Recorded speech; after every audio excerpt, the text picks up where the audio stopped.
أعوذ بالله من الشيطان الرجيم. بسم الله الرحمن الرحيم. لن ينال الله لحومها ولا دماؤها ولكن يناله التقوى منكم.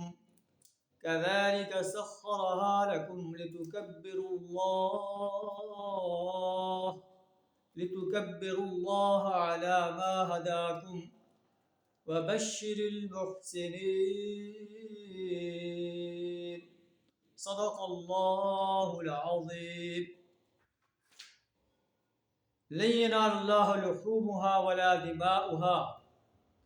اللہ کو تو تمہاری قربانیوں کا نہ گوشت پہنچتا ہے نہ خون پہنچتا ہے. وَلَكِنْ يَنَالُهُ التَّقْوَى مِنْكُمْ. اللہ کو تو تمہارا تقوی پہنچتا ہے کہ کس خلوص سے نیت کے ساتھ تم نے اللہ کے حضور قربانی کی ہے. اگر نیت ریاکاری کی ہے تو تمہیں کچھ اجر نہیں ملے گا، اور اگر خالصتاً اللہ کی رضا کے لیے قربانی کی ہے تو اللہ اسے انشاءاللہ قبول فرمائے. كَذَلِكَ سَخَّرَهَا لَكُمْ لِتُكَبِّرُوا اللَّهَ عَلَى مَا هَدَاكُمْ. اس طرح اللہ نے تمہارے لیے ان جانوروں کو مسخر کر دیا ہے تاکہ تم اس کی بخشی ہوئی ہدایت پر اس کی بڑائی بیان کرو کہ اللہ ہی سب سے بڑا ہے، وہ بہت بڑی ذات ہے، اس کی بڑائی کا کوئی تصور نہیں کر سکتا. وَبَشِّرِ الْمُحْسِنِينَ.